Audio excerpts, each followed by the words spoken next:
right when she was born, that's what was the beginning of taking us out of the slump, because she was like this beam of optimism that came up. Like all of a sudden, there's just all kinds of weird stuff going on, and then all of a sudden there's this baby born, and I think it was like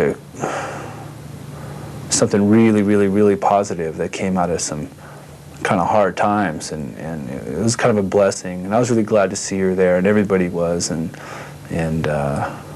Kurt and Courtney were proud parents, and it was really good. It was the best thing that could have happened, to tell you the truth. Things came together really fast. Within a week, we had a set. I think we had like a half-hour set. My mom had this empty apartment above her. She owned the building where this beauty salon was in, and we spent a week down there before we went to record Bleach, and just hashed it out up there all night long. We were just making records like everybody else was. We were making Jack and Dino produced records recorded at Reciprocal Studios on an 8-track. You know, just to go drive around the country, like go to New York, that was an achievement right there. It was such a big goal that I, you know, couldn't see much far past that, but you do that for a couple of times. Oh, well, what's like going to Europe, and then, you know, then, wow, Sonic Youth and Dinosaur, they all signed to major labels. You know, why don't we? So that was something else to look forward to. We saw Dave down in San Francisco and thought, wow, what a great drummer. And then he was talking to Buzz from the Melvins and said, oh yeah, Nirvana needs a drummer. So he called up and said, yeah, come on up. And he did. And it was really cool. He's just really fluent and just really heavy and really energetic. When you get signed to a major label, you get an advance, and then you get a producer, and then you go to Los Angeles and you record in the studios. That's like $1,200 a day, and you come out with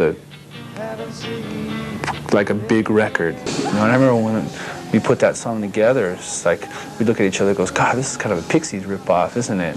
Like we didn't even we thought there's bigger hits on that record, like Lithium and In Bloom, and so we recorded Teen Spirit, and I remember Kurt put the vocals down, and then the next day I walked in the studio, and Butch is like, oh, you guys gotta listen to this. And he had like a rough mix of it, and he just cranked it. Listened to it, like, wow, this really rocks. It was a really rocking song, really powerful, and it just really turned things upside down. Just kind of chill out. That's what I say. Really, you know, like voice of a generation. I mean, look, you know, Bob Dylan, he was given that, but he passed it off, because who's gonna take that on, you know, and pull it off without being some total megalomaniac demagogue or something. There was just so many stories out there, like Newsweek like totally jumped on it. They just needed a story. Well, that's a whole American or world media is just based on the story. You gotta have the story. And here's the story that our record was unlistenable and unreleasable, and it was whatever.